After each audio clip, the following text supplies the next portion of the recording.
الحمد لله وكفى وسلام على عباده الذين اصطفى أما بعد فأعوذ بالله من الشيطان الرجيم بسم الله الرحمن الرحيم يا أيها الذين آمنوا لا تدخلوا بيوتا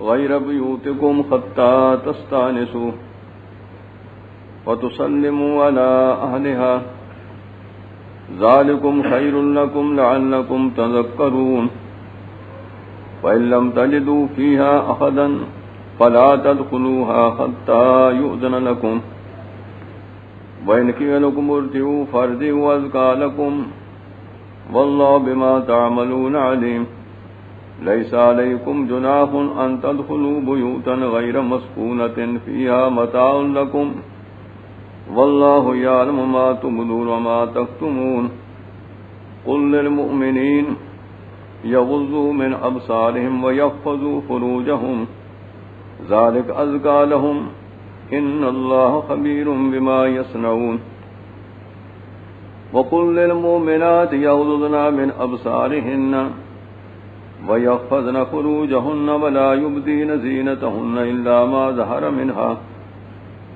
وَلْيَضْرِبْنَ بِخُمُرِهِنَّ عَلَى جُيُوبِهِنَّ وَلَا يُبْدِينَ زِينَتَهُنَّ إِلَّا لِبُعُولَتِهِنَّ أَوْ آبَائِهِنَّ أَوْ آبَاءِ بُعُولَتِهِنَّ أَوْ أَبْنَائِهِنَّ أَوْ أَبْنَاءِ بُعُولَتِهِنَّ أَوْ إِخْوَانِهِنَّ أَوْ بَنِي إِخْوَانِهِنَّ أَوْ بَنِي أَخَوَاتِهِنَّ أَوْ نِسَائِهِنَّ أَوْ مَا مَلَكَتْ أَيْمَانُهُنَّ أَوِ التَّابِعِينَ غَيْرِ أُولِي الْإِرْبَةِ مِنَ الرِّجَالِ أَوِ الطِّفْلِ الَّذِينَ لَمْ يَظْهَرُوا عَلَى عَوْرَاتِ النِّسَاءِ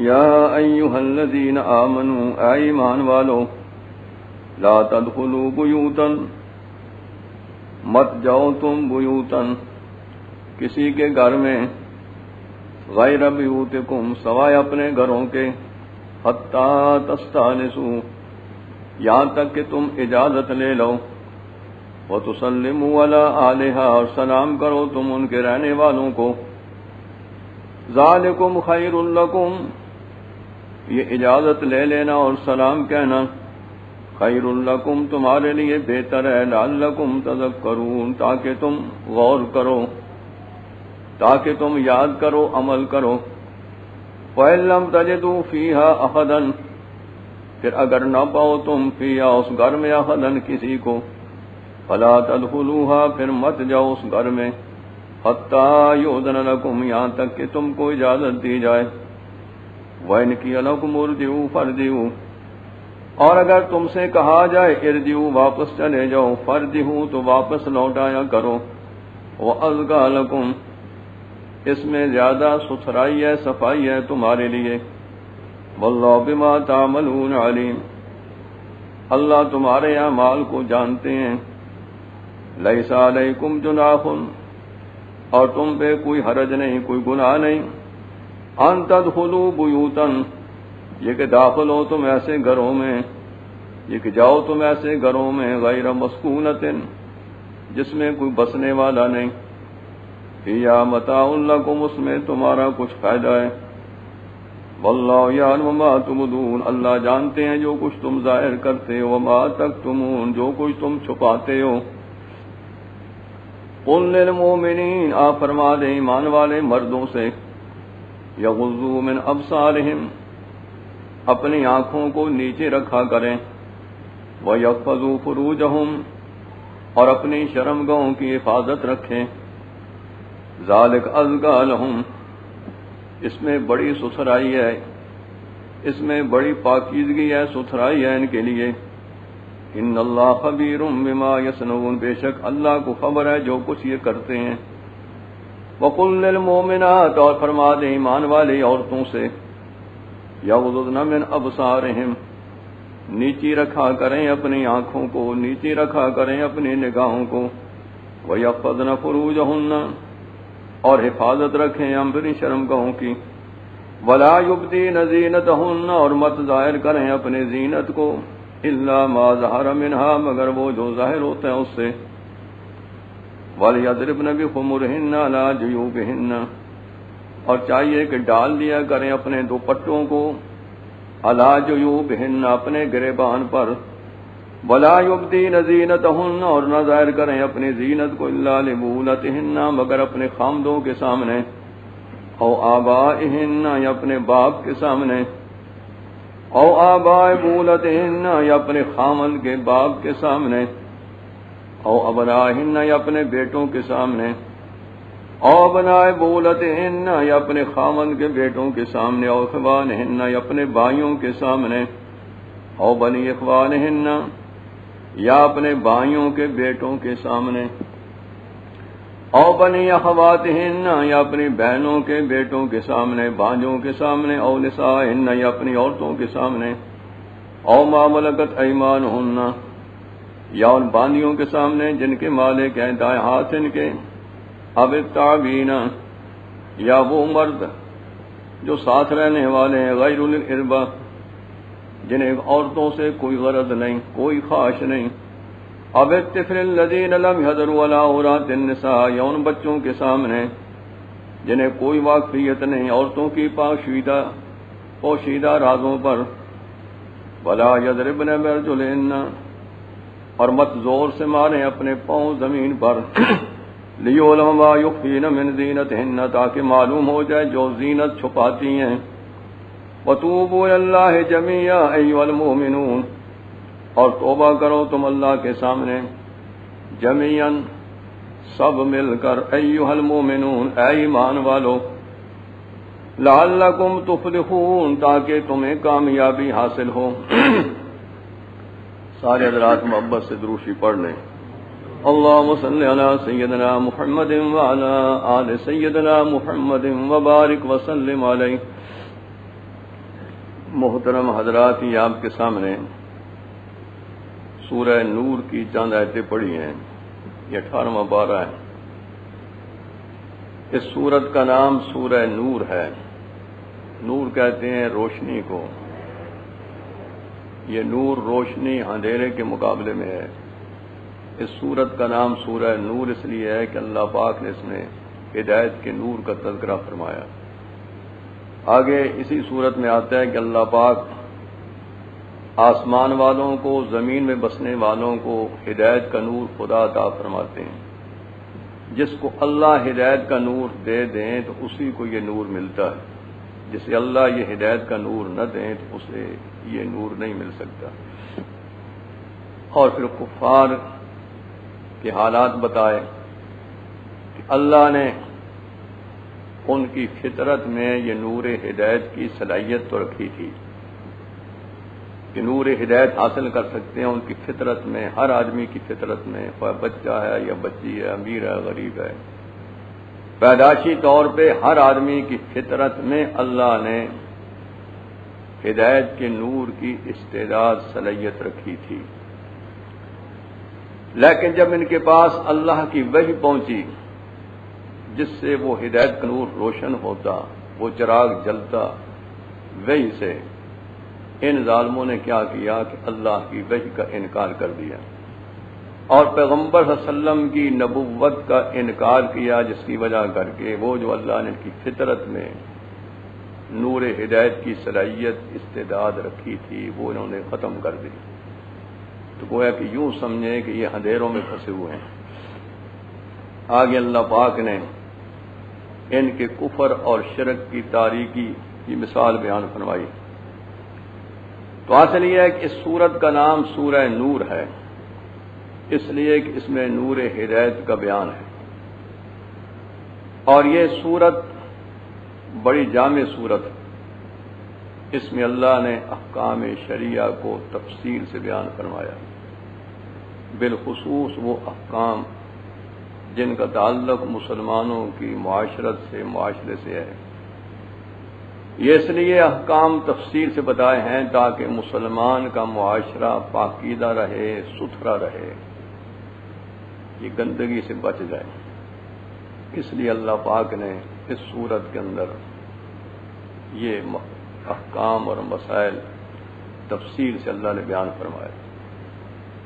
سیدنا عمر فاروق رضی اللہ تعالیٰ عنہ نے کوفے والوں کی طرف یہ لکھا کہ کوفے والوں کو چاہیے کہ وہ اپنی عورتوں کو سورہ نور سکھائیں، اس لیے کہ سورہ نور میں عفت کے مسائل ہیں، آدمی کے پاک دامن رہنے کے مسائل ہیں کہ آدمی کس طرح پاک ستھرا صاف پاک دامن کیسے رہ سکتا ہے، یہ مسلمان مرد ہے یا مسلمان عورت ہے۔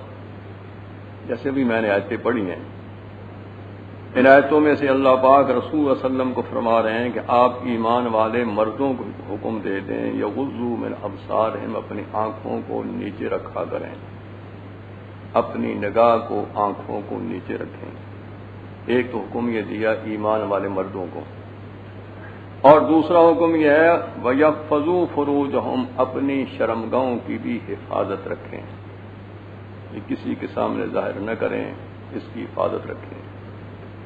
مرد کی شرمگاہ علماء فرماتے ہیں کہ ناف سے لے کر کے گھٹنے تک یہ حصہ اس کا چھپانا فرض ہے، یہ کسی دوسرے مرد کے سامنے بھی ظاہر نہیں کر سکتا۔ اور عورت کا سارا بدن جو ہے وہ شرمگاہ ہے، سارے بدن کا چھپانا یہ ضروری ہے۔ البتہ کچھ حصے خاوند کے سامنے تو خیر ظاہر کر سکتی ہے، باپ کے سامنے مثلا چہرہ ہے، ہتھیلیے ہیں اور یہ قدم ہیں، یہ باپ کے سامنے، بیٹوں کے سامنے، بھائیوں کے سامنے، بھتیجوں کے سامنے، بھانجوں کے سامنے، چچے کا سامنے، ماموں کے سامنے، جن کو محارم کہتے ہیں، یعنی جن کے ساتھ شرعن نکاح ہمیشہ کے لیے حرام ہے ان کو کہتے ہیں محارم، ان کے سامنے یہ حصہ ظاہر کر سکتی ہیں۔ چہرہ ہے، ہتھیلیے ہیں اور یہ پاؤں کی پشت ہے، اس قسم کا حصہ جو ہے وہ غیر محرموں کے سامنے تو ظاہر نہیں کر سکتی، لیکن جو محارم ہیں جن کا میں نے نام لیا ان کے سامنے یہ ظاہر کر سکتی ہے گھر میں۔ ایمان والے مردوں کو بھی اللہ پاک فرماتے ہیں قل للمؤمنین، اے امام الانبیاء سلم، حضور سلم سارے نبیوں کے امام اور مقتدا ہیں، آپ صرف امتوں ہی کے امام نہیں بلکہ نبیوں کے بھی امام ہیں۔ تو رسول اللہ صلی اللہ علیہ وسلم کو اللہ پاک حکم دے رہے ہیں قل للمؤمنین، آپ ایمان والے مردوں سے یہ کہیں یغضوا من ابصارہم، اپنی آنکھوں کو نیچے رکھا کریں، نگاہ کو نیچے رکھیں، جب چلیں تو ادھر ادھر نہ دیکھیں بلکہ نگاہ کو نیچے رکھیں۔ اور دوسرا حکم یہ ہے وَيَحْفَظُوا فُرُوجَهُمْ، اپنی شرمگاہ کی حفاظت رکھیں۔ فرماتے ہیں ذَلِكَ أَزْكَىٰ لَهُمْ، اس بات میں ان کے لیے بڑی ستھرائی ہے، بڑی پاکیزگی ہے، اس لیے کہ ادھر ادھر دیکھیں گے، راستے میں کسی غیر محرم عورت پہ نظر پڑ جائے گی تو ایک مرتبہ اگر پڑ جائے تو وہ اچانک نظر پڑی وہ تو معاف ہے، لیکن اگر دوبارہ جان بوجھ کے دیکھے گا تو یہ مجرم ہے، یہ گناہگار ہے، اس کو کہتے ہیں نظر بد۔ اور یہ نظر بد جو ہے یہ بدکاری کی پہلی سیڑھی ہے، کہ جب غلط نظر سے کسی غیر محرم لڑکی کو دیکھے گا، کسی عورت کو دیکھے گا، اس سے اس کی صورت پھر دل میں آئے گی، ذہن میں آئے گی، سوچے گا، غلط خیالات پیدا ہوں گے۔ اس لیے اللہ پاک فرما رہے ہیں کہ آپ ایمان والے مردوں سے فرمائیں جنہیں ایمان حاصل ہے، اور ایمان کا تقاضا یہ ہوتا ہے کہ اللہ کے حکم کی پابندی کرے، یہ ایمان کا تقاضا ہے۔ تو فرمایا کہ ایک تو اپنی نظروں کے نیچے رکھیں اور دوسرا شرمگاہوں کی حفاظت فرمائیں۔ فرماتے ہیں ذالک ازکیٰ لہم، اس میں ان کے لیے بڑی ستھرائی ہے، بڑی پاکیزگی ہے۔ اللہ چاہتے ہیں کہ مومن کی نظر بھی پاک رہے، اس کی نظر بھی گندی نہیں ہونی چاہیے، لیکن افسوس یہ ہے کہ آج کل معاشرہ اتنا غلط ہو چکا ہے، گندا ہو چکا ہے کہ آج پردے کا سوال ہی نہیں پیدا ہوتا۔ پردے کو لوگ پتہ نہیں کیا کیا نام دیتے ہیں، اور یہ سب لوگ ظالم ہیں، یہ صرف اپنی جان پہ ظلم نہیں کر رہے بلکہ یہ ظالم امت کو ڈبو رہے ہیں، امت پہ ظلم کر رہے ہیں۔ اس میں کئی پیر بھی ہیں، مولوی بھی ہیں۔ پیروں مولویوں کا ہاں اتنا ہی ہے کہ لوگ جمع ہو جائیں، ہمارے طویلات چل جائیں، کھانے پینے کا ذریعہ بن جائے، بس پیر فقیری آج کل لوگوں نے یہی سمجھی ہوئی ہے، یا وہ ہمارے جوتے سیدھے کر لیں۔ لیکن وہ ظالم نہیں سمجھتا کہ شریعت کے حکموں کی پابندی کرنا تو میرے لیے بھی ضروری ہے، جب جناب رسول اللہ صلی اللہ علیہ وسلم اللہ کے حکموں کے پابند تھے تو باقی کون ہے کہ جو اللہ کے حکموں کی پابندی نہ کرے؟ آج معاشرہ اتنا بگڑ چکا ہے کہ پیروں کے پاس، مولویوں کے پاس غیر عورتیں آتی ہیں، پردہ نہیں ہوتا، اور کئی تو کہتے ہیں جناب ہماری بیٹیاں ہیں، اور یہ نہیں سوچتے کہ تمہاری یہ بیٹیاں نہیں ہیں، غیر عورتیں ہیں۔ اگر تمہاری بیٹیاں ہیں تمہارے لیے پردہ نہیں تو یہ ساری مسلمانوں کی جتنی عورتیں ہیں یہ رسول اللہ علیہ وسلم کی بیٹیاں تھیں۔ کیا ان کی بیٹیاں نہیں تھیں؟ رسول اللہ علیہ وسلم پیغمبر ہیں، ہم نے ان کے کلمہ پڑھا ہے، اور رسول اللہ صلی اللہ علیہ وسلم کی بیویاں جو ہیں ان کو قرآن پاک فرما رہے ہیں کہ سارے ایمان والے مردوں کی مائیں ہیں۔ جب رسول اللہ صلی اللہ علیہ وسلم کی بیویاں مائیں ہیں پھر حضور صلی اللہ علیہ وسلم روحانی لحاظ سے ہمارے باپ ہوئے کہ نہ ہوئے؟ لیکن نبی کریم صلی اللہ علیہ وسلم کسی غیر عورت کو دیکھتے نہیں تھے، آپ کی نگاہ ہمیشہ نیچے رہتی تھی، حالانکہ نبی تو معصوم ہوتے ہیں۔ تو حاصل یہ ہے جب جناب رسول صلی اللہ علیہ وسلم پردہ کرتے تھے تو باقی کون پیر فقیر ہے جو کہے جناب ہمیں ضرورت نہیں ہے؟ یہ بہت بڑی بے غیرتی ہے۔ رسول اللہ صلی اللہ علیہ وسلم عورتوں کو بیعت بھی فرمایا کرتے تھے، خود قرآن پاک میں ہے، لیکن رسول اللہ صلی اللہ علیہ وسلم عورتوں کو بیعت یا تو زبانی فرماتے تھے یا اپنی پگڑی مبارک پکڑاتے تھے، پردے میں پگڑی کپڑا پکڑا کر کے تو بیعت فرماتے تھے۔ اس طرح سامنے جو ہے بغیر پردے کے کسی کو بٹھا کر کے آپ بیعت نہیں کرتے۔ کسی غیر عورت کے بدن پہ ساری زندگی آپ کا ہاتھ نہیں لگا۔ تو حاصل یہ ہے کہ یہ مسائل اس لیے اللہ پاک فرما رہے ہیں کہ تاکہ تمہارا معاشرہ پاک رہے، ستھرا رہے۔ معاشرے کا پاک ہونا یہ بہت ضروری چیز ہے۔ ایمان والے مردوں کو حکم دیا، اللہ فرماتے ہیں ان اللہ خبیر بما یصنعون، اللہ کو خبر ہے جو کچھ لوگ کر رہے ہیں۔ ان کے اعمال بھی خدا کے علم میں ہیں اور ان کی نیتیں، ارادے بھی اللہ کے علم میں ہیں۔ کسی انسان کی کوئی نیت، کوئی ارادہ، کوئی عمل اللہ کے علم سے باہر نہیں۔ اللہ فرما رہے ہیں کہ خدا کو خبر ہے جو کچھ کر رہے ہیں، اور ہم نے یہ جو احکام بھیجے ہیں یہ تمہارے فائدے کے لیے بھیجے ہیں، اس میں تمہارے لیے بڑی مصلحتیں ہیں۔ اور فرماتے ہیں وَقُلْ لِلْمُؤْمِنَاتِ، حضور صلی اللہ علیہ وسلم کو اللہ فرماتے ہیں کہ آپ ایمان والی عورتوں سے بھی کہہ دیں، کیا کہہ دیں؟ یغضضن من ابصارہن، کہ وہ بھی اپنی نظریں نیچے رکھا کریں، اپنی نگاہوں کو، نظر کو نیچے رکھیں۔ جیسے مرد کے لیے ضروری ہے کہ غیر عورت کا دیکھنا، اچانک نظر پڑ گئی تو وہ طماع ہے، اگر جان بوجھ کے دیکھے گا تو یہ نظر بد ہے، یہ گناہ ہے، یہ شخص مجرم ہے۔ اسی طرح کسی عورت کے لیے بھی جائز نہیں کسی غیر مرد کو دیکھے۔ اگر عورت بھی جان بوجھ کر کے کسی غیر مرد کو دیکھے گی تو یہ بھی مجرم ہوگی۔ اس لیے اللہ پاک ایمان والی عورتوں کو بھی حکم دے رہے ہیں قل للمؤمنات، آپ فرما دیں ایمان والی عورتوں سے یغضضن من ابصارہن، نیچے رکھا کریں اپنی آنکھوں کو، اپنی نگاہوں کو نیچے رکھا کریں۔ اور فرمایا وَيَحْفَظْنَ فُرُوجَهُنَّ، یہ بھی اپنی شرم کی جگہ جو ہیں ان کی حفاظت رکھیں، کسی کے سامنے ظاہر نہ کریں۔ وَلَا يُبْدِينَ زِينَتَهُنَّ، اپنی زینت کی جگہ جو ہیں وہ کسی کے سامنے ظاہر نہ کیا کریں، إِلَّا مَا ظَهَرَ مِنْهَا، مگر ہاں زینت کی جگہوں میں سے جو جگہ ظاہر ہوتی ہے، مثلاً برقع پہن کر کے عورت باہر جاتی ہے، اس زمانے میں رواج یہ تھا جلابی، بڑی بڑی چادریں عورتیں پہنتی تھیں، جہاں سورہ احزاب میں آتا ہے، وہ بڑی چادر ہوتی تھی سر سے لے کر کے پاؤں تک، تو وہ چادر لپیٹتی تھی عورت، بڑی چادر، اس میں سارا بدن لپٹ جاتا تھا۔ تو حاصل یہ ہے کہ وہ اس طرح لپیٹتی تھیں کہ صرف ایک آنکھ ظاہر ہوتی، آنکھ کا معمولی حصہ جس سے راستہ نظر آئے، باقی سارا بدن، اس کا چہرہ بھی، سارا بدن جو ہے اس چادر میں چھپا ہوا ہوتا تھا۔ وہ بڑی بڑی چادریں ہوتی ہیں، کہتے ہیں جلابیب۔ آج کل چونکہ بڑی چادروں کا رواج نہیں، بھرکوں کا رواج ہے، تو یہ بڑی چادر ظاہر ہو جائے اور یہ بھرکا ظاہر ہو جائے تو یہ عورت کے بس میں نہیں ہے، اس لیے برقع پہن کے باہر جائے گی تو یہ تو پھر آخر اس نے پہن نہیں ہے، اس کو تو نہیں چھپا سکتی۔ بڑی چادر جب اس میں لپٹ کے جائے گی تو وہ بڑی چادر بھی تو نظر آئے گی۔ اللہ فرما رہے ہیں کہ یہ جو چیز ظاہر ہوتی ہے یہ الگ بات ہے، اور بعض علماء فرماتے ہیں کہ ما ظہر منہا سے مراد جو ہے وہ چہرہ اور ہتھیلیاں ہیں۔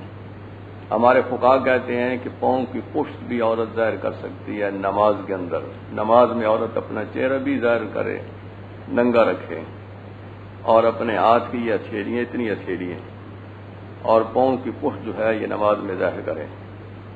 اس کے علاوہ جو ہے یہ کسی کے سامنے، غیر مردوں کے سامنے چہرہ وغیرہ ظاہر نہیں کر سکتی۔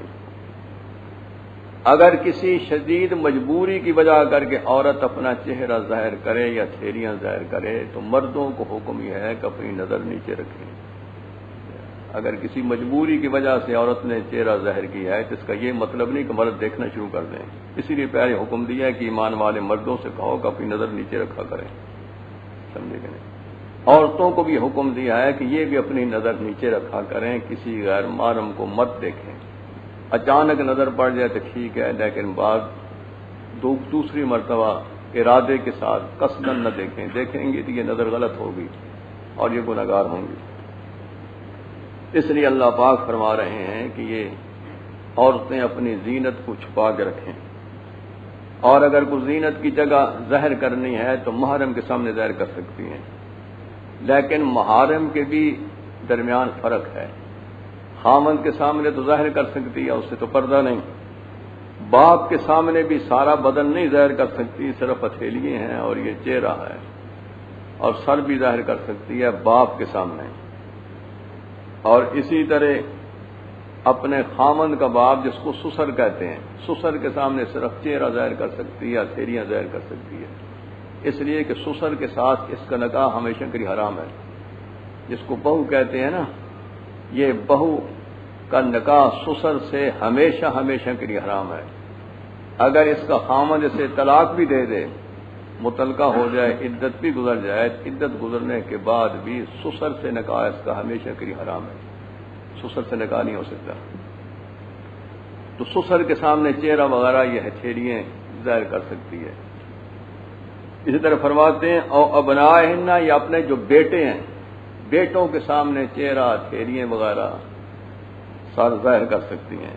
او ابنائے بہولتہن، یا ان کے خامدوں کے بیٹے ہیں، یعنی دوسری بیوی سے بیٹے ہیں۔ کسی آدمی کی 2 بیویاں ہوتی ہیں، 3 ہوتی ہیں، تو دوسری بیوی سے بیٹے اگر ہیں تو یہ ان کی سوتیلی ماں لگے گی، اور یہ ہمیشہ کے لیے ان بیٹوں پہ حرام ہے۔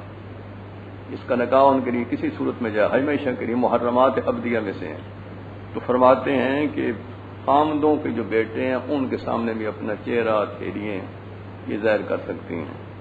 اور اخوانہن، یا اپنے بھائیوں کے سامنے، کیونکہ بھائی کا نکاح بہن سے ہمیشہ ہمیشہ کے لیے حرام ہے، یہ محرمات میں سے ہیں۔ اور بنی اخوانہن، یا اپنے بھائیوں کے بیٹے جن کو بھتیجے کہا جاتا ہے، پھپھی کا نکاح بھتیجے سے ہمیشہ کے لیے حرام ہے، یہ محرمات میں سے ہیں۔ اور بنی اخواتہن، یا اپنی بہنوں کے بیٹے جن کو بھانجے کہا جاتا ہے، بھانجوں کے سامنے بھی یہ چہرہ وغیرہ ہتھیلیاں ظاہر کر سکتی ہے، اس لیے کہ ان پر بھی ہمیشہ کے لیے خالہ کا نکاح ہمیشہ کے لیے حرام ہے۔ اور نسائہن، یا اپنی عورتوں کے سامنے، محلے کی عورتیں، وہ عورتیں جو دیندار عورتیں ہوں، ہر عورت کے سامنے نہیں، جو ان کے پاس بیٹھتی آتی ہیں، دیندار عورت ہو تو اس کے سامنے چہرہ وغیرہ ہتھیلیاں ظاہر کر سکتی ہیں۔ باقی جو عورتیں غلط قسم کی ہیں ان کا حکم غیر محرم مرد کی طرح ہے۔ عورتیں بھی کئی قسم کی ہوتی ہیں، بعض عورتیں نیک ہوتی ہیں، دیندار ہوتی ہیں، وہ کسی کا راز فاش نہیں کرتی۔ کئی عورتیں گھروں میں آتی ہیں، وہ مطلب یہ ہے کہ راز دیکھنے کے لیے، وہ باتیں پکڑنے کے لیے، باتیں پکڑی پھر ان کا افشا کیا، یہ انتہائی غلط چیز ہے، بہت بڑا جرم ہے یہ۔ دیندار عورت ہے، کبھی آتی ہے بیٹھتی ہے اس کے پاس، اس کے سامنے اپنا چہرہ وغیرہ ظاہر کر سکتی ہے۔ باقی جو عورت فاسقہ فاجرہ ہے تو شریعت کے اندر اس عورت کا حکم غیر محرم مرد جیسا ہے، جیسے غیر محرم مرد کے سامنے چہرہ ظاہر نہیں کر سکتی، اسی طرح اس عورت کے سامنے ظاہر نہیں کر سکتی۔ یا وہ عورت کافرہ ہے، مشرکہ ہے، عیسائی ہے، یہودی ہے، مرزائی ہے، کافرہ عورت ہے، اس کا حکم بھی غیر محرم مرد جیسا ہے۔ او ما ملکت ایمانہن، یا وہ باندیاں جو شرعی طور پہ باندیے ہیں، ان کی خدمتگار ہیں، ان کے سامنے۔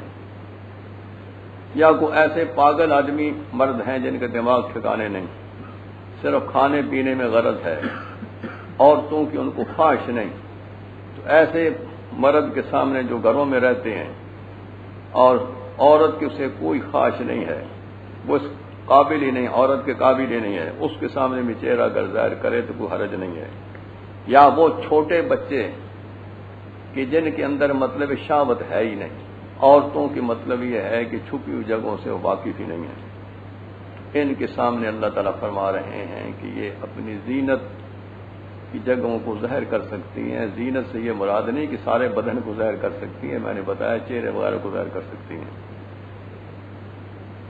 اور پھر یہ اللہ پاک یہ بھی فرما رہے ہیں وَلَا يَضْرِبْنَ بِأَرْجُلِهِنَّ، عورتیں جب گھروں سے نکلیں تو زمین پر زور سے پاؤں نہ ماریں، اس لیے کہ زمین پہ زور سے جب پاؤں ماریں گی تو لِيُعْلَمَ مَا يُخْفِينَ مِنْ زِينَتِهِنَّ، کہ جو زینت انہوں نے چھپائی ہوئی ہے وہ ظاہر ہو جائے گی۔ اس زمانے کے اندر عورتیں جو ہیں یہ پنجیبیں وغیرہ پہنتی تھیں، پاؤں پہ لوگ پہنتی تھے نا پنجیبیں، اگر مطلب یہ ہے کہ پاؤں زور سے رکھے گی تو پھر اس کا چھنکار آئے گا، تو وہ پھر مطلب یہ ہے پوشیدہ نہیں رہے گا، اس سے پھر لوگوں کا رجحان ہوگا، توجہ ہوگی بھئی یہ کون جا رہی ہے، یہ گویا کہ غیر محرم کی توجہ کرنے کا ذریعہ بنے گا۔ اس لیے اللہ پاک فرماتے ہیں جب گھروں سے نکلیں تو زور سے زمین پر پاؤں بھی نہ ماریں، اور فرما رہے ہیں وَتُوبُوا إِلَى اللَّهِ جَمِيعًا أَيُّهَا الْمُؤْمِنُونَ، اے ایمان والو سب مل کر کے خدا کے سامنے توبہ کرو کہ پہلے جو کچھ ہو گیا ہو گیا، اب اللہ نے احکام بھیج دیے، اللہ کے حکم سیکھ کر کے ان پہ عمل کرو۔ تو فرماتے ہیں سب مل کر کے ایمان والو خدا کے سامنے توبہ کرو، گناہ معاف کرو، لعلکم تفلحون، تاکہ تمہیں کامیابی حاصل ہو۔ اگر دنیا کی کامیابی، آخرت کی کامیابی چاہتے ہو تو جو گناہ ہو چکے ہیں ان سے توبہ کرو، آئندہ کے لیے خدا کے حکموں کی پابندی کرو، پھر تمہیں دنیا میں بھی کامیابی حاصل ہوگی، موت کے بعد بھی کامیابی حاصل ہوگی۔ یہ اللہ پاک احکام بتلاتے ہیں۔ ان احکام کا تعلق سطر سے ہے، پردے سے ہے، پاک دامنی سے ہے، اور اس سے پہلے جو میں نے آیتیں پڑھی ہیں ان کا تعلق استیزان سے ہے، ذرا وہ بھی سمجھ لیں۔ ان آیتوں میں اللہ پاک یوں فرما رہے ہیں، تو میں نے یہ بتایا کہ یہ سورہ نور بڑی جامع سورت ہے۔ سیدنا عمر فاروق رضی اللہ تعالیٰ عنہ نے اپنے زمانے خلافت میں کوفے والوں کی طرف لکھا تھا کہ تم اپنی عورتوں کو سورہ نور سکھاؤ، تاکہ سورہ نور کے احکام عورتوں کے دل و دماغ میں آ جائیں۔ مردوں کو بھی سورہ نور سیکھنی فرض ہے، یہ احکام سیکھنے ضروری ہیں مردوں کے لیے بھی۔ سیدہ عائشہ صدیقہ رضی اللہ تعالی عنہ فرماتی ہیں کہ عورتوں کو سورہ نور سکھاؤ۔ اس سورہ نور کے اندر عفت کے، پاک دامنی کے، مسلمانوں کے معاشرے کو پاک صاف رکھنے کے اللہ پاک نے احکام دیے ہیں، اور اس سورہ نور کا سب سے اہم حصہ وہ ہے کہ جس میں اللہ پاک نے سیدہ عائشہ صدیقہ رضی اللہ تعالیٰ عنہ کی طہارت، پاک دامنی کو بیان کیا۔ انہی آیتوں سے پہلے ان کی پاک دامنی پہ 18 آیتیں نازل ہوئی ہیں کہ سیدہ عائشہ صدیقہ رضی اللہ تعالیٰ عنہ پر منافقوں نے بہتان باندھا تھا۔ مدینہ منورہ کے منافق عبداللہ بن ابی جو رئیس المنافقین تھا، رسول صلی اللہ علیہ وسلم کا دشمن تھا، اس پلیت نے سیدہ عائشہ صدیقہ رضی اللہ تعالیٰ عنہ پہ تہمت لگائی تھی، اور پھر خدا کی شان کے مہینے تک وحی کا نزول بھی بند ہو گیا۔ رسول صلی اللہ علیہ وسلم کو بڑی شدید پریشانی ہوئی، سب کو پریشانی ہوئی۔ ایک مہینے کے بعد پھر یہ سورہ نور کی آیتیں نازل ہوئی ہیں۔ اس کی 18 آیتیں جو ہیں سیدہ عائشہ صدیقہ رضی اللہ تعالیٰ عنہ کی پاک دامنی پہ نازل ہوئی ہیں، اور قصہ یوں پیش آیا، حالانکہ قصہ کو اتنا بڑا نہیں تھا، لیکن جس آدمی کا دماغ شیطانی ہو نا، دماغ پلیت ہو، تو وہ کہتے ہیں کہ وہ تنکے کا سہارا لیتے ہیں، بس کتن کا ہاتھ آ گیا تو اس کو بہت بڑا شاطیر بنا دیں گے، اس لیے کہ دماغ خراب ہے۔ قصہ یوں پیش آیا کہ نبی کریم صلی اللہ علیہ وسلم سن 6 ہجری میں غزوہ بنی المصطلق میں تشریف لے گئے۔ اس کو غزوہ بنی المصطلق بھی کہتے ہیں، اور غزوہ مریسی بھی کہتے ہیں، وہاں تشریف لے گئے، صحابہ کرام کی جماعت تھی، اور اس سفر میں آپ کے ساتھ ازواج مطہرات میں سے سیدہ عائشہ صدیقہ رضی اللہ تعالی عنہ اس سفر میں آپ کے ساتھ تھیں۔ عبداللہ بن ابی جو منافقوں کا سردار تھا وہ بھی اس سفر میں ساتھ تھا، اس غزوہ میں وہ بھی ساتھ تھا۔ جب جناب رسول اللہ صلی اللہ علیہ وسلم اس غزوہ سے واپس لوٹے، اللہ نے کامیابی عطا فرمائی، کامیاب ہو کر کے واپس جب مدینہ منورہ کی طرف واپس لوٹے، آپ نے راستے میں قیام کیا۔ اس زمانے میں پیدل سفر ہوتے تھے، تو سیدہ عائشہ صدیقہ رضی اللہ تعالی عنہ کی سواری کا الگ اونٹ تھا، رسول اللہ صلی اللہ علیہ وسلم کی سواری کا الگ تھا، سیدہ عائشہ صدیقہ رضی اللہ تعالی عنہ کی سواری کا الگ اونٹ تھا۔ اس سفر میں مائی صاحب آپ کے ساتھ تھیں، اور مائی صاحب جو تھیں وہ ہودج میں بیٹھتی تھیں۔ وہ ہودج ایک ڈولی کی طرح ہوتا ہے کہ اونٹ کے اوپر اس کو باندھتے ہیں، جس کو کجاوا وغیرہ بھی کہتے ہیں، تو وہ ہودج میں بیٹھتی تھی۔ ہودج کے اوپر چادریں وغیرہ ڈال دی جاتی تھیں، پردہ کر دیا جاتا تھا۔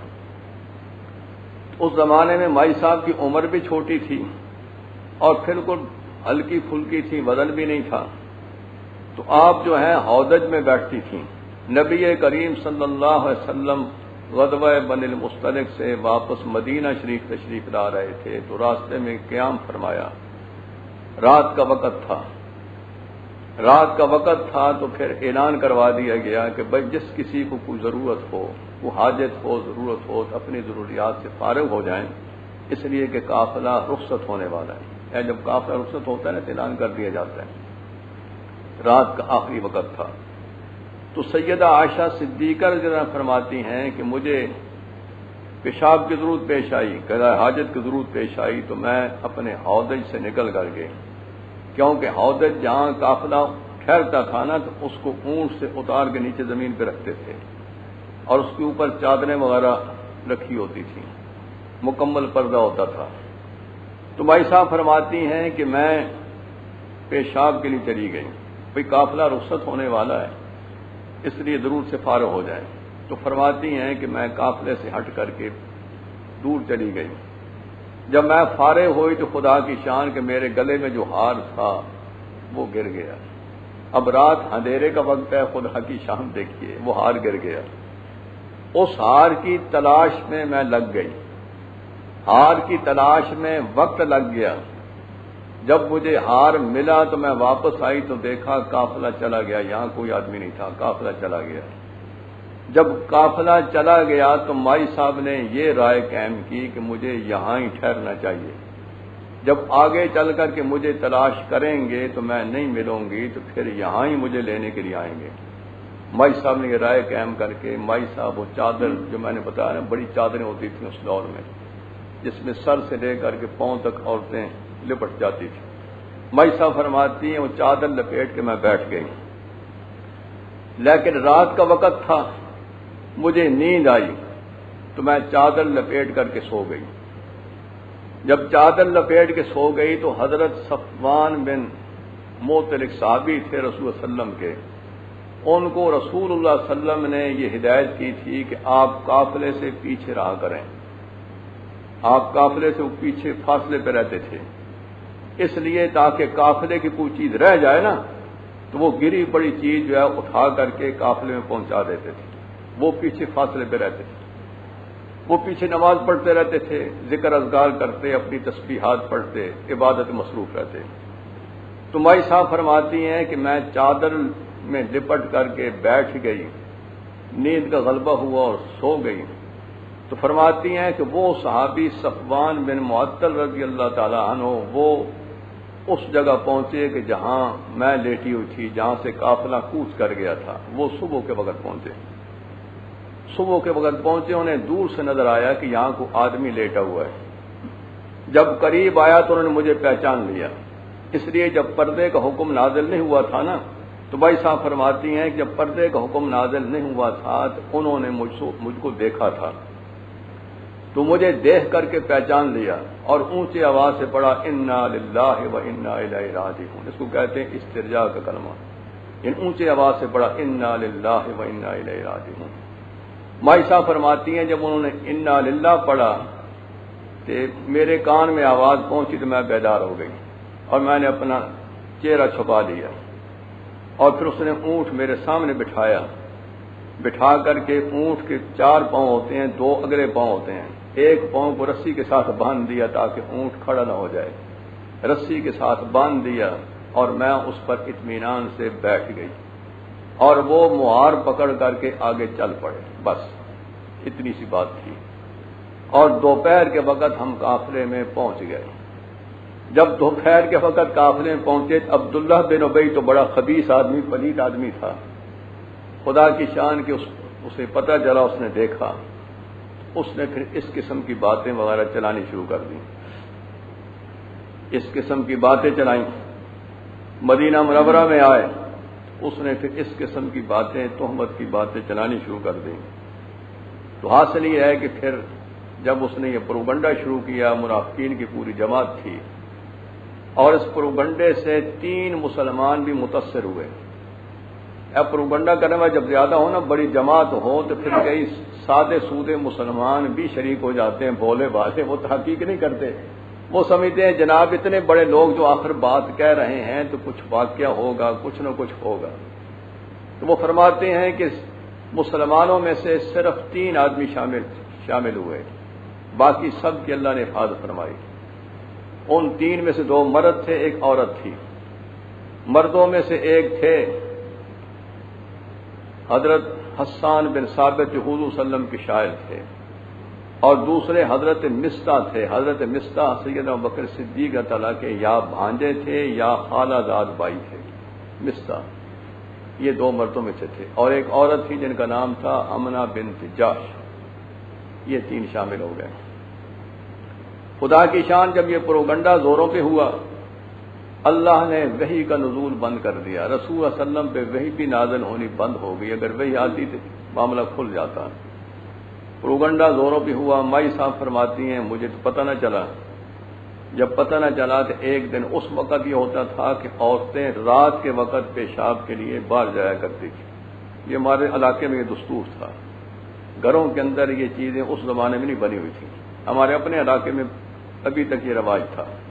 تو مائی صاحب فرماتی ہیں کہ میں مستہ کی والدہ کے ساتھ رات کو باہر گئی، ایک کھیتوں میں گئے قضا حاجت کے لیے۔ خدا کی شان کے مستہ کی والدہ جو بڑی چادر اوپر ہوتی نا، بڑی چادر جو میں نے کہا جس میں سارا بدن چھپا ہوا ہوتا ہے، وہ قدم کے نیچے اٹک گئی، جس کی وجہ کر کے انہیں ٹھوکر لگی۔ انہوں نے اپنے بیٹے کو بد دعا دی، مستہ کو۔ تو میں نے کہا کہ بیٹا آپ کا تو بڑی شان والا ہے، آپ اس کو کیوں بد دعا دیتی ہیں؟ انہوں نے فرمایا ارے بولی بالی تجھے پتہ نہیں، تیرے بارے میں تو لوگوں نے بڑا بہتان لگایا ہوا ہے، تجھے پتہ نہیں ہے؟ اس بہتان میں میرا بیٹا مستہ بھی شامل ہے۔ مائی صاحب فرماتی ہیں مجھے اس وقت پتہ چلا۔ جب پتہ چلا تو پھر گھر میں آئی تو پھر میرا سوائے رونے کے اور میرا کچھ مشغلہ نہیں تھا، روتی تھی، اللہ سے فریاد کرتی تھی۔ نبی صلی اللہ علیہ وسلم مجھ سے پوچھتے تھے کہ اے عائشہ اگر تجھ سے غلطی ہوئی، کوئی قصور ہو گیا ہے تو توبہ کر لو، ہر گناہ توبہ سے معاف ہوتا ہے۔ تو میں نے عرض کیا کہ اب میں کیا کہوں کہ میں تو ایک اکیلی ہوں اور بہتان باندھنے والے بہت لوگ ہیں، اکیلے آدمی کی بات کی بھلا کیا وقت ہو سکتی ہے؟ اب میری فریاد میرے اللہ ہی کے سامنے ہے، اللہ ہی اس معاملے کو صاف کرے۔ تو حاصل یہ ہے کہ مائی صاحب فرماتی ہیں کہ میں ان رسول صلی اللہ علیہ وسلم سے اجازت لے کر کے اپنے ماں باپ کے گھر آ گئی، ماں باپ کے گھر آ گئی، اور میرا صرف کام جو تھا وہ نماز پڑھ کے رونا، خدا کے سامنے فریاد کرنا، دن رات بس میرا یہی کام تھا۔ رسول اللہ صلی اللہ علیہ وسلم نے اس سلسلے میں بعض صحابہ سے مشورہ لیا، اس سلسلہ میں سیدنا عمر فاروق رضی اللہ تعالیٰ سے بھی آپ نے مشورہ لیا۔ تو سیدنا عمر فاروق رضی اللہ عنہ نے عرض کیا یا وسلم یہ جو آپ نے شادیاں کی ہیں، نکاح کیے ہیں جن عورتوں سے، یہ ہمارے مشورے سے کیے ہیں یا اللہ کے حکم سے کیے ہیں؟ یہ انتخاب اللہ کا ہے، یہ ہمارا انتخاب ہے؟ آپ نے فرمایا یہ اللہ کا انتخاب ہے، یہ میری بیوی ہیں، اللہ نے میرے لیے منتخب کیا، اللہ کا انتخاب ہے۔ تو سیدنا عمر فاروق نے فرمایا کہ جن عورتوں کو اللہ اپنے پیغمبر کے لیے منتخب کرے وہ عورتیں پاک ہوتی ہیں، ان میں یہ عیب ہو ہی نہیں سکتا، یہ بہتان اور جھوٹ ہے۔ سیدنا عمر فاروق نے یہ جواب دیا۔ حضرت ابو ایوب انصاری رضی اللہ تعالیٰ کی قصہ ہے، ایک مرتبہ ان کی بیوی نے اسی دوران میں، کیونکہ وہی تو بند ہو گئی، صحابہ بڑے پریشان تھے، رسول صلی اللہ علیہ وسلم کو بڑی پریشانی تھی۔ ابو ایوب انصاری رضی اللہ تعالیٰ جو میزبان رسول صلی اللہ علیہ وسلم ہے، آپ سمجھتے ہیں نا جب حضور ہجرت کر کے گئے تو انہوں نے میزبانی کی تھی، یعنی رسول اللہ صلی اللہ علیہ وسلم نے ان کے گھر میں قیام فرمایا تھا۔ جب رسول اللہ صلی اللہ علیہ وسلم مدینہ شریف میں داخل ہوئے تو انصار مدینہ میں سے ہر صحابی کی تمنا یہ تھی کہ رسول صلی اللہ علیہ وسلم میرے گھر میں تشریف لائیں اور یہ اللہ کرے کہ سعادت میرے حصے میں آئے۔ ایک کہتا تھا میرے ہاں قیام کریں، دوسرا کہتا تھا میرے ہاں، سارے عاشق فدائی تھے، وہ تو سچے لوگ تھے، لیکن سب کے گھر میں تو نہیں ہو سکتا۔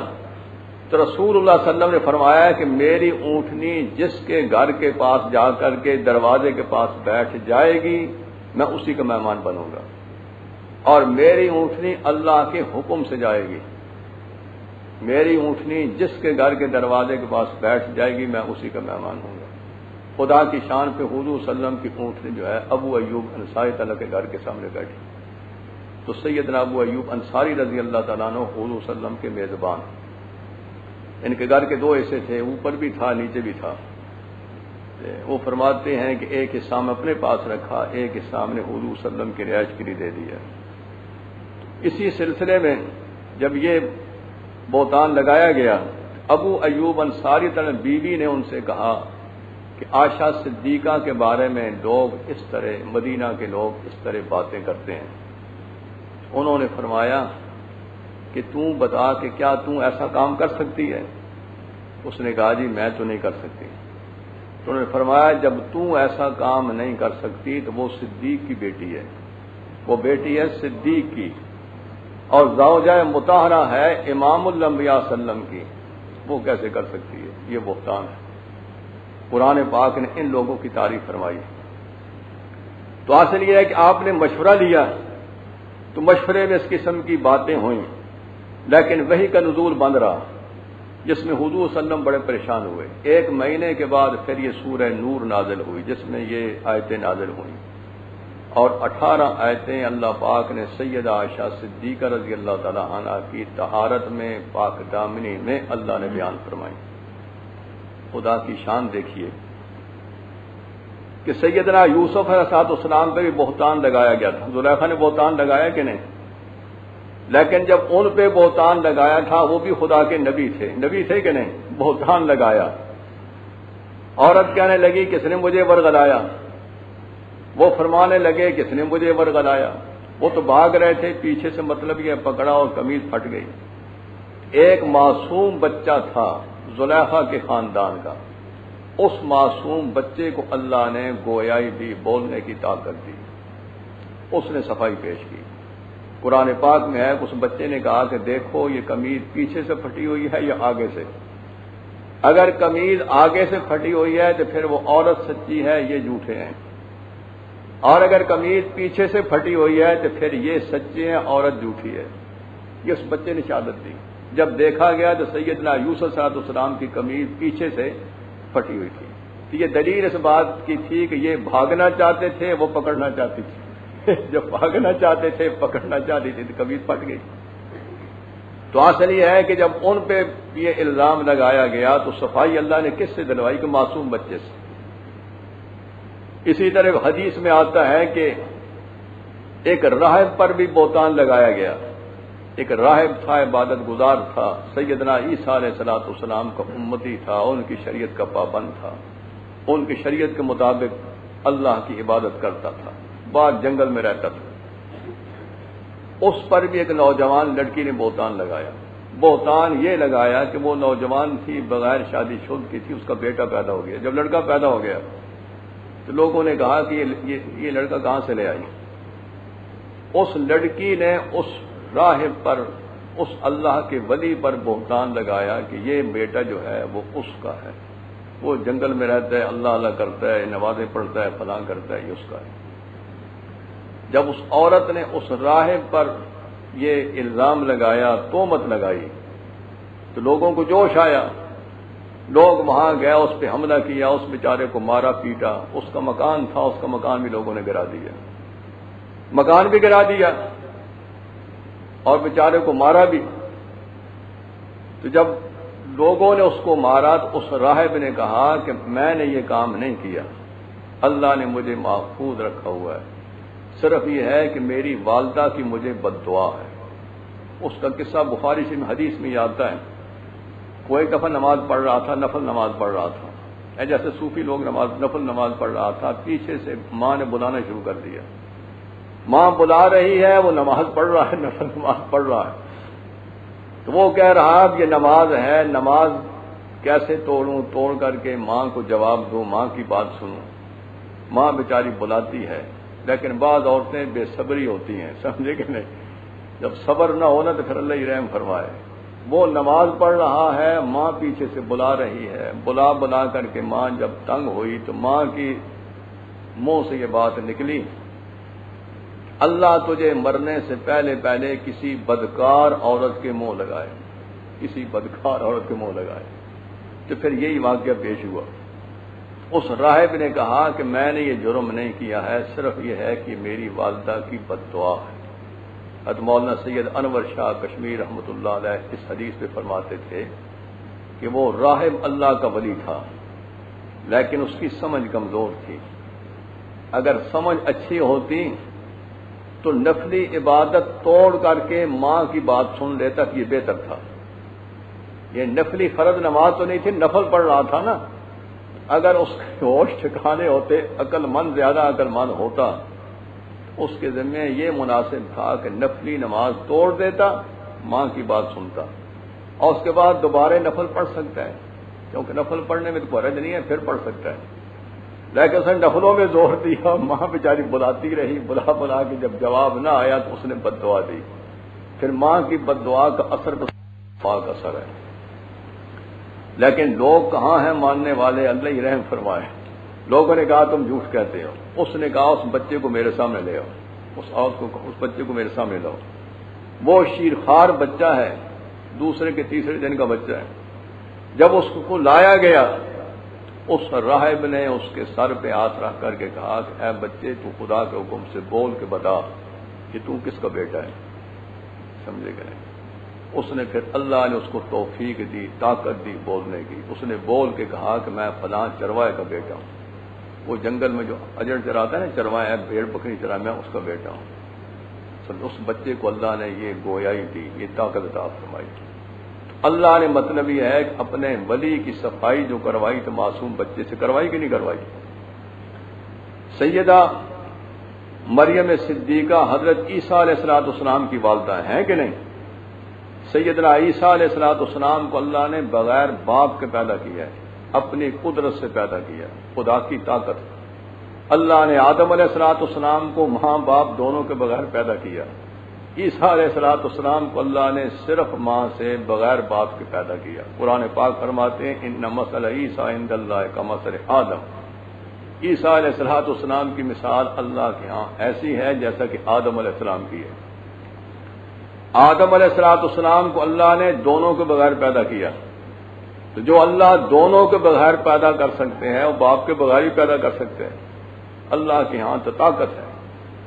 حضرت حوا ہیں، حضرت حوا کا نام تو سنا ہوگا۔ حضرت حوا کو اللہ نے ماں کے بغیر پیدا کیا، خدا کی شان دیکھیے۔ عیسیٰ علیہ السلام کو ماں سے پیدا کی ہے، باپ کے بغیر، اپنی قدرت سے۔ حضرت حوا کو اللہ نے آدم علیہ السلام کی بائیں پسلی سے پیدا کیا، بغیر ماں کے پیدا کیا۔ تو دو طریقے ہو گئے کہ نہیں؟ آدم علیہ السلام کو دونوں کے بغیر پیدا کیا، باقی انسانوں کو پیدا کیا دونوں کے ساتھ۔ یہ سارے پیدائش کے طریقے اللہ نے جاری کیے۔ تو اصل یہ ہے کہ مریم صدیقہ پہ لوگوں نے بہتان باندھا تھا۔ خود قرآن پاک میں سورہ مریم میں ہے کہ جب عیسیٰ علیہ السلام پیدا ہوئے تو مریم صدیقہ بچے کو اٹھا کر کے آئی، قوم کے لوگ آئے، سیدہ عائشہ کیا نام ہے، سیدہ مریم صدیقہ رضی اللہ تعالیٰ عنہ فرماتی تھی آئے افسوس کہ میں اس سے پہلے مر چکی ہوتی، اس لیے کہ لوگ میرے اوپر بہتان باندھیں گے تو میں کیسے صفائی پیش کروں گی۔ اللہ نے ان کے دل میں القاء کیا، الہام کیا کہ جب لوگ آپ سے پوچھیں تو آپ کہہ دینا کہ میرا روزہ ہے، میں بات نہیں کر سکتی، اس بچے سے خود پوچھ لیں۔ اس شریعت میں بات کا روزہ رکھنا جائز تھا، ہماری شریعت میں بات کا روزہ رکھنا جائز نہیں۔ خیر، مریم صدیقہ علیہ السلام بچے کو لے کر کے عیسیٰ علیہ السلام کو گود میں لے کر کے جب آئیں، قوم کے لوگ اکٹھے ہوئے، لوگوں نے تان دینا شروع کیا کہ اے مریم یہ بچہ کہاں سے لے آئی؟ ما کان ابوک امرأ سوء وما کانت امک بغیہ، تیرا باپ بھی کوئی گندا آدمی نہیں تھا، تیری ماں بھی گندی نہیں تھی، یہ بچہ کہاں سے لے آئی؟ ایک کنواری لڑکی کا بچہ کیسے؟ فاشارت الیہ، قرآن پاک کا ارشاد یہ ہے کہ مریم صدیقہ علیہ السلام نے بچے کی طرف اشارہ کیا کہ اس بچے سے پوچھ لیجیے۔ قالوا کیف نکلم من کان فی المہد صبیا، وہ قوم کے لوگ کہنے لگے کہ ہم اس بچے سے کیسے پوچھ سکتے ہیں، ابھی تو یہ ماں کی گود میں شیرخوار بچہ ہے، 2-3 دن کا بچہ ہے، یہ کیسے بات کر سکتا ہے، اس بچے سے کیسے پوچھ سکتے ہیں؟ تو اللہ پاک کا ارشاد یہ ہے کہ پھر عیسیٰ علیہ السلام ماں کی گود میں بولے اور فرمایا قال انی عبد اللہ آتانی الکتاب وجعلنی نبیا۔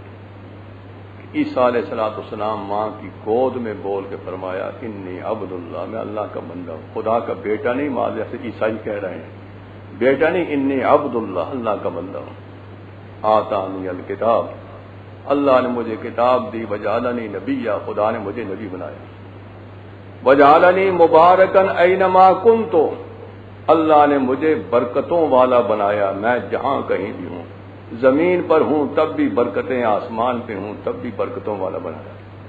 وَأَوْصَانِي بِالصَّلَاةِ وَالزَّكَاةِ مَا دُمْتُ حَيًّا، اللہ نے مجھے نماز اور زکوٰۃ کا حکم دیا ہے جب تک میں زندہ رہوں۔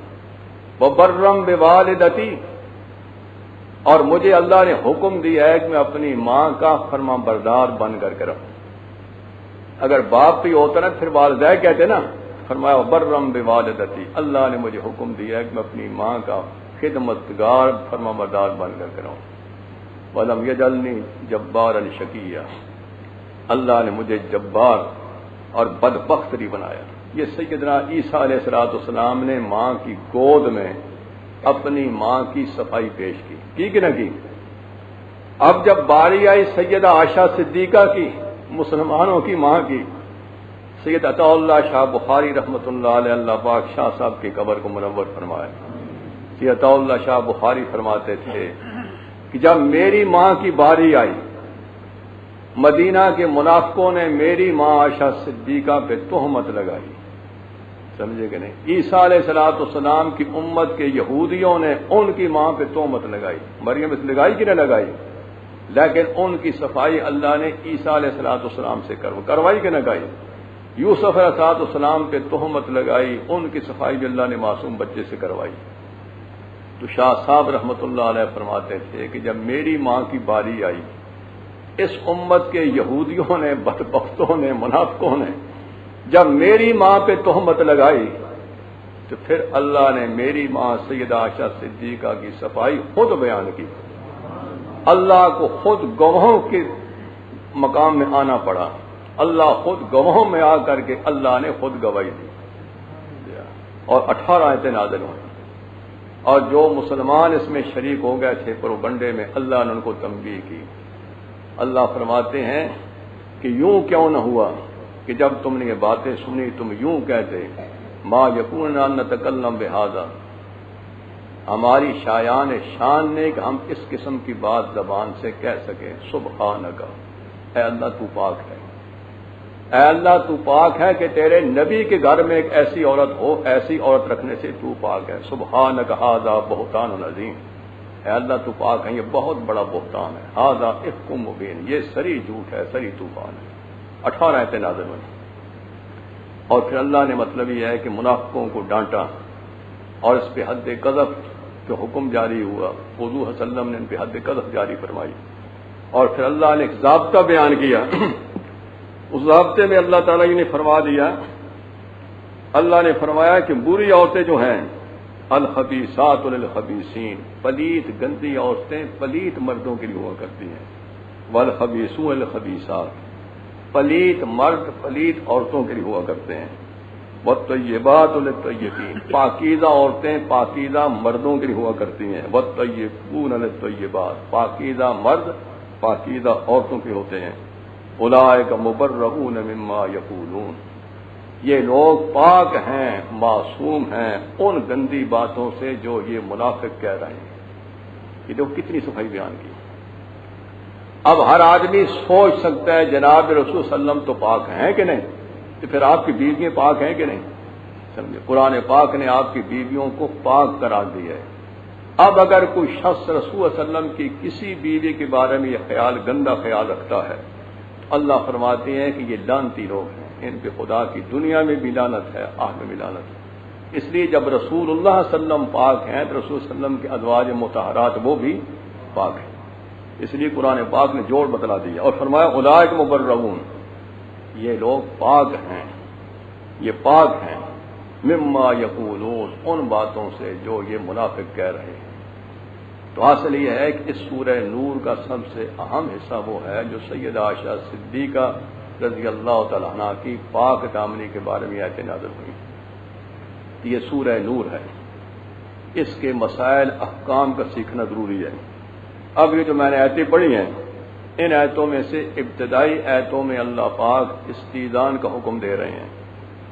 یہ احکام اس لیے اللہ نے جاری کی، اللہ نے اس لیے بھیجے ہیں تاکہ مسلمانوں کا معاشرہ پاک رہے، ستھرا رہے، تاکہ گندگی سے بچ جائیں۔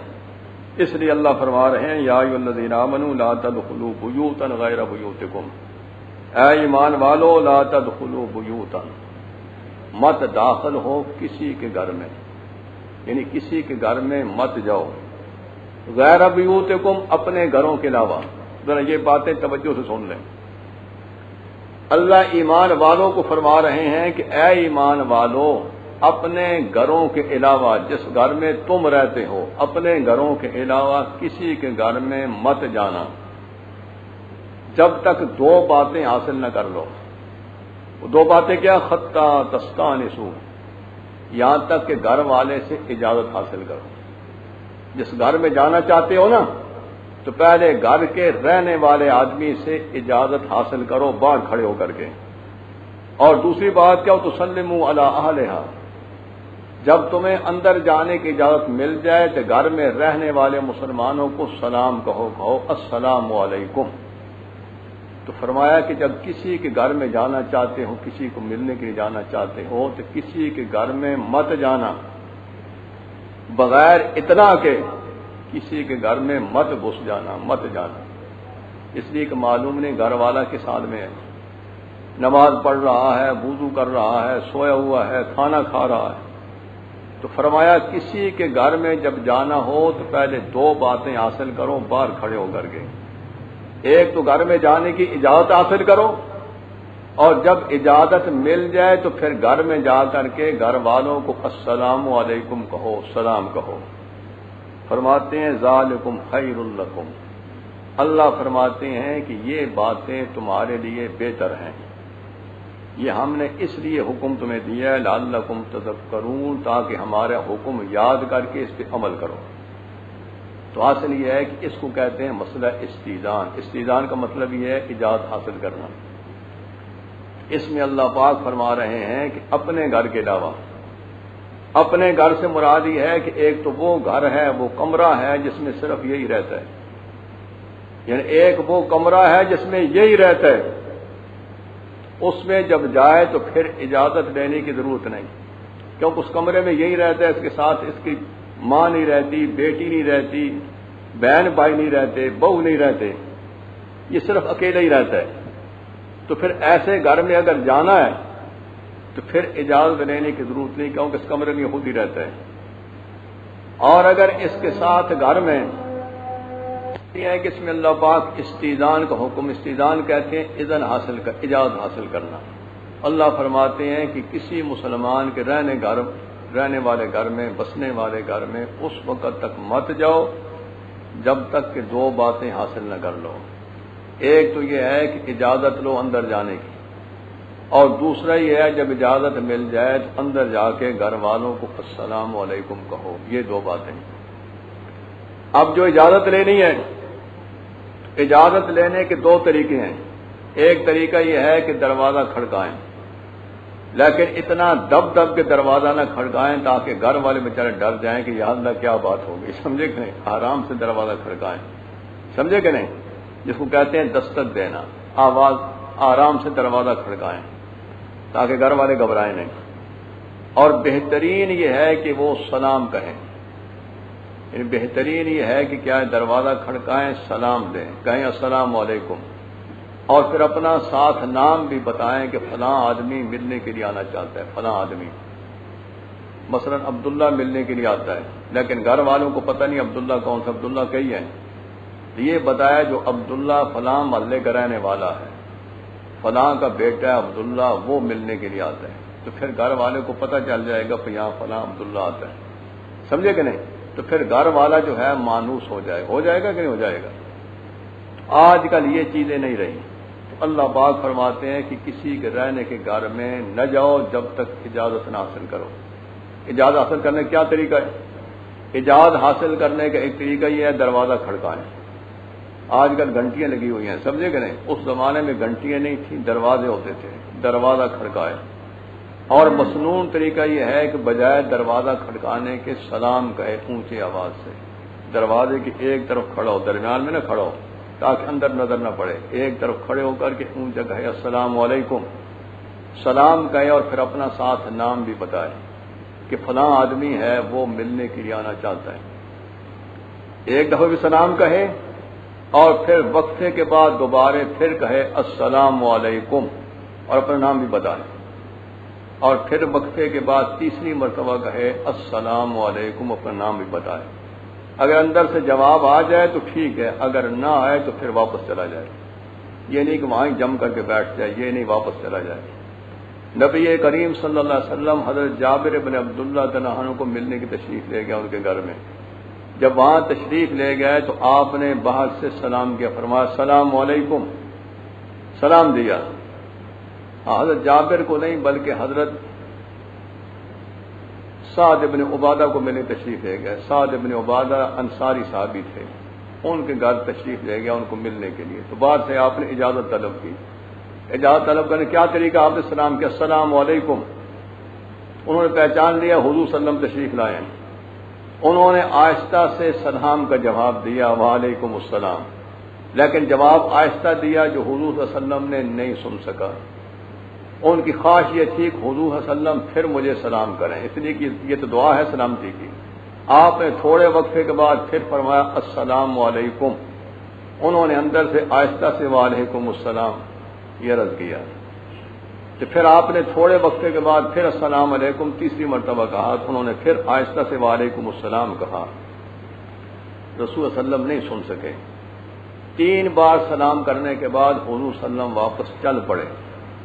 جب انہوں نے دیکھا کہ اب تو آواز نہیں آ رہی تو وہ فوراً پیچھے دوڑے اور دوڑ کے عرض کیا کہ میں نے آپ کو پہچان لیا. سلام کا میں جواب دیتا رہا، لیکن میری تمنا تقاضا یہ تھا کہ آپ مجھے یہ دعا دیتے رہیں، اس لیے میں نے جو ہے اونچی آواز سے وعلیکم السلام نہیں آہستہ کہا. اور پھر وہ حضور صلی اللہ علیہ وسلم کو گھر لے آئے، آپ کی مہمانی بھی کی. لیکن علماء نے فرمایا کہ یہ ان سے غلطی ہوئی ہے. یہ ان سے کیا ہے؟ انہوں نے آہستہ کہا وعلیکم السلام. انہیں چاہیے تھا کہ جب حضور صلی اللہ علیہ وسلم کو پہچان لیا تو فوراً باہر جاتے اور فوراً باہر جا کر کے حضور صلی اللہ علیہ وسلم کو ملتے، گھر لے آتے. حاصل یہ ہے بڑی غلطیاں انسانی سے ہوتی ہیں. تو اجازت لینے کا مصنون طریقہ یہ ہے کہ باہر سے سلام کہے اونچے السلام علیکم. آج کل گھنٹیوں کا رواج یہ ہے گھنٹی دے، لیکن گھنٹی اتنی سخت نہ بجائے کہ گھر والا ڈر جائے کہ یا اللہ کیا بات ہے. سمجھے کہ نہیں؟ یعنی گھنٹی بجائے کہے ساتھ السلام علیکم بھی کہے.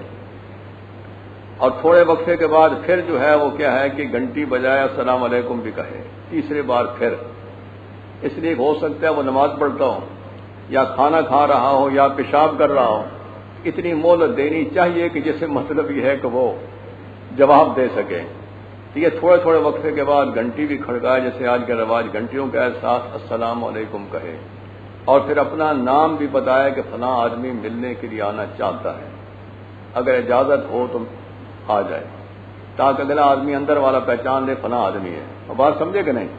یہ مصنون طریقہ ہے. اگر 3 مرتبہ گھنٹی کھڑکانا اور سلام کہنے کا جواب نہیں آیا تو پھر طریقہ یہ ہے کہ وہاں جم کر کے نہ بیٹھے بلکہ واپس چلا جائے، پھر کسی دوسرے وقت میں جا کے مل لے۔ یہ بات سمجھے؟ یہ اجازت لینے کا طریقہ یہ ہے۔ اب یہ اجازت لینا کسی غیر کے گھر میں جائے گا، اجازت تو خواہ لے گا کہ نہیں لے گا، لیکن اگر محرموں کے گھر میں آئے تو وہاں بھی اجازت لینی چاہیے، وہ واجب نہیں لیکن لینی چاہیے۔ مثلا اپنی بیوی رہتی ہے، یہ رہتا ہے اور کوئی نہیں رہتا تو وہاں اجازت واجب نہیں، لیکن بہتر یہ ہے کہ جب گھر میں اس کی بیوی رہتی ہے اور کوئی نہیں رہتا تو جب آئے تو دروازے کے اندر ایسا کھانسے یا مطلب یہ ایسا قدم رکھے تاکہ بیوی پہچان لے کہ میرا خامد آ رہا ہے۔ عبداللہ ابن مسعود بیوی فرماتی ہیں جب عبداللہ ابن مسعود میرے خامد گھر میں آتے تھے تو وہ دروازے پہ ایسے کھانستے تھے جس سے میں پہچان لیتی تھی کہ وہ آ رہے ہیں، تاکہ گھر والا آدمی سمجھ سکے۔ بات سمجھیں؟ ایک حدیث میں آتا ہے کہ صحابی نے عرض کی یا وسلم کیا میں اپنی ماں کے گھر میں جاؤں تو پھر بھی میں اجازت طلب کروں؟ فرمایا ہاں اجازت طلب کرو۔ اس نے عرض کیا یا وسلم میں ماں کے ساتھ ہی رہتا ہوں تو پھر بھی اجازت طلب کرو؟ فرمایا پھر بھی اجازت طلب کرو۔ یعنی مطلب یہ ہے کچھ کھانسیں، کچھ ایسی آواز نکالیں ماں کو پتہ چلے بیٹا آ رہا ہے۔ جب اس نے پھر کہا تو آپ نے فرمایا کیا تو یہ چاہتا ہے کہ تیری ماں کا بدن ننگا ہو تو ماں کے بدن کو دیکھ؟ اس نے کہا میں نہیں چاہتا۔ فرمایا تجھے کیا پتہ ہے وہ بیچارے اندر غسل کر رہی ہو، کو بدن میں کپڑا اتارا ہو تو اچانک پہنچ جائے، کہ پھر یہ غلط بات ہے کہ نہیں؟ اس لیے اگر ماں بھی تیری رہتی ہے، بہن بھائی رہتے ہیں، بہن اگر رہتی ہے نا، بہو رہتی ہے جسے نو کہتے ہیں، کہ تب بھی تیرا حق یہ ہے کہ وہاں اس طریقے سے جاؤ، ایسے کھانسو، ایسے قدم رکھو تاکہ پتہ چلے کہ بھائی فلاں آ رہے ہیں، سسر صاحب آ رہے ہیں، یا میرا خامد آ رہا ہے، یا میرا بھائی آ رہا ہے۔ چپکے سے ویسے ہی مطلب یہ گھس جانا یہ درست نہیں ہے۔ یہ بات سمجھے؟ اس کو کہتے ہیں استئذان۔ تو جب گھروں میں جائے اپنے گھروں میں تو وہاں بھی مطلب یہ ہے جہاں اس کی بیٹی رہتی ہے، بہو رہتی ہے، بیوی رہتی ہے، ماں رہتی ہے، تو وہاں بھی مناسب یہی ہے کہ وہاں اس طریقے سے جائے، یا تو قدم ایسے رکھے کہ وہ پہچان لے کہ بھئی یہ فلاں آ رہے ہیں، اور یا مطلب ایک کھانسے کہ جس کھنگار سے کھانسنے سے پتہ چلے کہ فلاں صاحب آ رہے ہیں، تاکہ گھر والے جو ہیں وہ سمجھ جائیں۔ یہ بات سمجھے؟ کہ کسی غیر کے گھر میں اگر جائے تو پھر باہر سے اجازت لے۔ اجازت لینے کا طریقہ میں نے آپ کو بتایا، حضور صلی اللہ علیہ وسلم فرماتے ہیں جو سلام نہ کرے اس کو اندر آنے کی اجازت مت دیں۔ تو وہ مطلب یہ ہے گھنٹی بھی کھڑکائے تو ساتھ کہے السلام علیکم، اور پھر اپنا نام بھی بتائے، فلاں آدمی آیا ہے ملنے کے لیے، ملنا چاہتا ہے۔ اور بات سمجھے؟ تو 3 مرتبہ کہے، اگر اجازت مل جائے تو ٹھیک اندر چلا جائے۔ اگر 3 مرتبہ تم نے گھنٹی کھڑکائی، سلام کیا، جواب نہیں آیا تو پھر یہ ہے کہ واپس چلے جاؤ۔ یہ بات سمجھے؟ اس لیے اللہ پاک فرما رہے ہیں کسی کے گھر میں مت جانا، پہلے باہر کھڑے ہو کے اجازت لیں، اور جب اجازت مل جائے تو گھر جب داخل ہو تو گھر والوں کو السلام علیکم کہو۔ یہ ہے مسنون طریقہ۔ بات سمجھے؟ آگے فرماتے ہیں فَإِن تَجِدُوا فِيهَا أَحَدًا فَلَا تَدْخُلُوهَا۔ اگر تم نے گھنٹی تو کھڑکائی لیکن اندر سے جواب کوئی نہیں آیا، پتہ چلا گھر میں آدمی کوئی نہیں، اگر گھر میں آدمی نہیں، اللہ فرماتے ہیں فلا تدخلوها، پھر بھی اس گھر میں مت جانا، حتی یؤذن لکم، جب تک تجھے گھر کا مالک اندر آنے کی اجازت نہ دے۔ اب بات سمجھے؟ بعض کسی کے گھر میں جاتا ہے تو اندر آدمی کوئی نہیں ہوتا، جب اندر آدمی نہیں تو اس کا یہ مطلب نہیں اندر گھس جائے۔ اللہ فرماتے ہیں مت جانا، حتی یؤذن لکم، جب تک تجھے اجازت نہ ملے، گھر کے مالک سے اجازت لے کر کے اس گھر میں جانا جس میں آدمی کوئی نہیں۔ اس لیے کہ بوانے گھر میں، دوسرے کے گھر میں تجھے تصرف کرنے کا کیا حق حاصل ہے؟ اگر بغیر پوچھے کسی کے گھر میں چلے جاؤ گے تو ہو سکتا ہے کیا فتنہ کھڑا ہو جائے، کیا جھگڑا کھڑا ہو جائے، کچھ شے اٹھا کے لے جانے والے کو اور ہو، ذمہ تیرے لگ جائے تو پھر۔ اس لیے اللہ فرما رہے ہیں کہ اگر تمہیں پتہ چل جائے کہ اس گھر میں آدمی کوئی نہیں، تم نے گھنٹی کھڑکائی، سلام بھی دیا، کوئی جواب نہیں آیا، پتہ چلا گھر میں آدمی ہے ہی کوئی نہیں، اللہ فرماتے ہیں کہ ایسے گھر میں مت جانا، حتی یؤذن لکم، جب تک تمہیں اجازت نہ دی جائے۔ وَإِنْ قِیلَ لَکُمُ ارْجِعُوا فَارْجِعُوا، اب فرماتے ہیں اگر تم نے تو اجازت حاصل کی، 3 دفعہ سلام کیا، نام بتایا، لیکن اندر سے جواب یہ آیا واپس چلے جاؤ، اللہ فرماتے ہیں اگر گھر والوں نے کہا واپس جاؤ تو فرض ہو، واپس آ جایا کرو، اس کو شان کا مسئلہ نہ بنانا، ناراض نہ ہونا، یعنی گھر والوں نے یہ کہا نا چلے جاؤ تو اللہ فرما رہے ہیں کہ واپس آ جاؤ، یہ مان لینا واپس آ جائیں، اس کو شان کا مسئلہ نہ بناؤ۔ فرماتے ہیں وہ ازکا لکم، تمہاری زیادہ ستھرائی صفائی اسی میں ہے۔ بعض دفعہ یہ ہوتا ہے کہ آدمی کسی کو ملنے کے لیے جاتا ہے، وہ آدمی اس وقت مصروف ہوتا ہے، وہ ملنا نہیں چاہتا، اس کے کام کا حرج ہوتا ہے، اس لیے وہ کہہ دیتا ہے جی کہ اس وقت نہیں مل سکتے۔ بعض دفعہ آدمی کی طبیعت ٹھیک نہیں ہوتی یا بیماری میں طبیعت ٹھیک نہیں ہوتی، اس وقت وہ کسی کا ملنا پسند نہیں کرتا۔ اگر اندر سے یہ آواز آ گئی کوئی واپس چلے جاؤ تو اللہ فرماتے ہیں فرض ہو، واپس لوٹ آیا کرو۔ یہ نہیں کہ وہاں دروازے پہ جم کے بیٹھ جائے، نہیں جناب میں نے تو ملنا ہی ہے، سمجھے کہ نہیں، یہ پھر اگلے پہ بوجھ بنو گے، تو شریعت کہتی ہے کہ بوجھ نہ بننا۔ یہ اجازت کے مسئلے اسی لیے بتلا رہے ہیں تاکہ کسی کے لیے ایذا نہ ہو، جس کو ملنے کے جا رہے ہیں اسے بھی تکلیف نہ ہو، ملنے والے کو تکلیف بھی نہ ہو، اس لیے فرما رہے ہیں اگر کہا جائے کہ واپس جاؤ تو فرماتے ہیں فرض ہو، واپس آ جاؤ۔ حضرت مفتی اعظم مفتی شفیع صاحب رحمۃ اللہ لکھا ہے اپنی تفسیر میں کہ سلف میں سے بعض لوگ وہ بھی ہوئے ہیں جن کا یہ تقاضا رہا ہے کہ میں کسی مسلمان بھائی کو ملنے کے لیے جاؤں تو اندر سے آواز آئے کہ واپس جاؤ، میں واپس آ جاؤں تاکہ قرآن کے اس حکم پہ عمل ہو جائے۔ لیکن خدا کی شان کہ جب بھی کسی کو ملنے کے لیے گئے سنت کے مطابق اجازت چاہیے، 3 مرتبہ سلام کیا، اپنا نام بتایا، اندر سے اجازت مل گئی پر تشریف لے آئے۔ وہ فرماتے تھے کہ ہماری تمنا تھی کبھی یہ بھی ہوتا، کہتے واپس جاؤ تو ہم واپس آ جاتے ہیں تاکہ اس حکم پر بھی عمل ہو جاتا۔ تو آج یہ ہے کہ اللہ تعالیٰ فرما رہے ہیں کہ بعض دفعہ آدمی مجبور ہوتا ہے، نہیں ملنا چاہتا، یا کام کا حرج ہوتا ہے، یا کسی ایسے کام میں مصروف ہے، کسی ایسی بات میں مصروف ہے کہ اس کام پہ کسی اور کو مطلع نہیں کرنا چاہتا کہ کوئی اور واقف ہو۔ ایسی صورتوں میں اگر کہہ دے جناب واپس جاؤ، اللہ فرماتے ہیں واپس چلے آیا کرو، اس میں تمہارے لیے بڑی ستھرائی ہے۔ اللہ فرما رہے ہیں واللہ بما تعملون علیم، اللہ تمہارے اعمال کو جانتے ہیں، تمہاری نیتوں کو بھی جانتے ہیں، تمہارے کاموں بھی جانتے ہیں۔ یہ ہم نے تمہیں حکم دیا استئذان کا، یہ اس لیے تاکہ تمہارا معاشرہ صاف رہے، اس لیے کہ بغیر اجازت لینے کے کسی کے گھر میں چلے جاؤ گے، کسی کی بیٹی بھی نظر پڑی، کسی کی بہو پہ نظر پڑی تو یہ غلط نظر پڑے گی کہ بڑھے گی؟ اس سے فتنے پیدا ہوں گے۔ تمہاری نظر پاک نہیں رہے گی، نظر گندی ہو جائے گی۔ جب نظر گندی ہو جائے تو پھر دل بھی گندا ہوتا ہے کہ نہیں ہوتا؟ اس لیے اللہ چاہتے ہیں کہ مسلمانوں کی نظر بھی پاک رہے، دل بھی پاک رہے۔ آگے فرماتے ہیں لیس علیکم جناح ان تدخلوا بیوتا، اللہ فرماتے ہیں تم پہ کوئی گناہ نہیں کہ ایسے گھروں میں جاؤ غیر مسکونۃ، جس میں کوئی آدمی رہتا نہیں، یعنی جس میں کوئی آدمی اپنے بیوی بچوں کے ساتھ مستقل رہائش نہیں رکھی ہوئی، ایسے گھر میں فیہا متاع لکم، ان گھروں میں تمہارا کوئی فائدہ بھی ہو تو وہاں اجازت کے بغیر جا سکتے ہو۔ وہ گھر وہ ہے مسافر خانے، ریلوے کے مسافر خانے دیکھے ہیں کہ نہیں؟ تو ریلوے کے مسافر خانے میں اگر کسی آدمی نے رہائش نہیں اختیار کی ہوئی، بیوی بچے کے ساتھ نہیں رہا ہوا، تو پھر اللہ فرما رہے ہیں کہ وہاں تم جا سکتے ہو بغیر اجازت لینے کے۔ اس لیے مسافر خانے جو ہوتے ہیں سارے مسافروں کے لیے بنائے جاتے ہیں کہ وہاں ریل کا انتظار کریں یا ہوائی جہاز کا انتظار کریں۔ اگر اس قسم کے مسافر خانے ہیں کہ جس میں کوئی آدمی مستقل نہیں رہتا، یعنی بیوی بچوں کے ساتھ نہیں رہتا یا اور اکیلا مستقل نہیں رہتا، اللہ فرماتے ہیں کہ وہاں تم پوچھنے کے بغیر جا سکتے، جیسے مسافر خانے ہیں، اسپتالیں ہیں، مسجدیں بھی اسی حکم میں ہیں۔ لیکن شرط یہ ہے کہ آج کل چونکہ فتنے کا دور ہے، اسپتالوں میں جائے گا تو وہاں بھی اجازت لے کے جانا پڑے گا، معلوم نہیں آنے والا کون آدمی ہے، کس مقصد کے لیے آ رہا ہے۔ مسجدوں میں جائے گا تو وہاں بھی آج کل اجازت لینی چاہیے، پتہ نہیں کون آ رہا ہے، سمجھے کہ نہیں؟ اس زمانے کے اندر چونکہ لوگ سچے ہوتے تھے، مسجدوں میں جا کے لوگ احترام کرتے تھے، مدارس میں جاتے تھے، علماء طلباء کا لوگ احترام خدمت کرتے تھے۔ آج کل وہ چیز نہیں رہی، اس لیے آج کل مسجدوں میں مدارس میں اگر جانا ہو تو وہاں بھی اجازت لینی چاہیے۔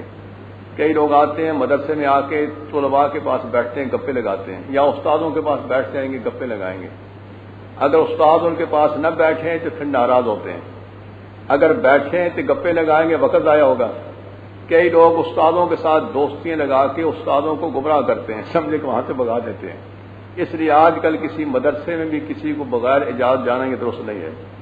پہلے اجازت لے مدرسے والے سے کہ میں فلاں کو مل سکتا ہوں یا نہیں مل سکتا، اور پتہ چلے کہ کون ہے ملنے والا اور کیوں آئے ہو، تمہارا مقصد کیا ہے، سمجھ گئے کہ نہیں؟ اس قسم کے مطلب یہ ہے کہ چیزیں مسائل اللہ پاک بتلاتے ہیں تاکہ تمہارا فائدہ فرماتے ہیں۔ واللہ یعلم ما تبدون وما تکتمون، اللہ جانتے ہیں جو کچھ تم ظاہر بھی کرتے ہو، جو کچھ دلوں میں نیچے تمہاری ہیں وہ بھی اللہ کے علم میں ہے۔ تو یہ جا رہا ہے کس نیت سے جا رہا ہے، اس لیے اللہ پاک نے چند ایک احکام بتائے ہیں کہ کسی کو ملنے کے لیے جاؤ پہلے اجازت لو، اور پھر اجازت مل جائے تو گھر جا کر کے مسلمانوں کو سلام کرو، یہ طریقہ ہے ملنے کا۔ اللہ پاک ہم سب کو ان باتوں پہ عمل کرنے کی توفیق دے، وما علینا الا البلاغ، کرنے کی توفیق دے، وما علینا الا البلاغ، کرنے کی توفیق دے، وما علینا الا البلاغ، کرنے کی توفیق دے، وما علینا الا البلاغ، کرنے کی توفیق دے، وما علینا الا البلاغ، کرنے کی توفیق دے، وما علینا الا البلاغ، کرنے کی توفیق دے، وما علینا الا البلاغ، کرنے کی توفیق دے، وما علینا الا البلاغ۔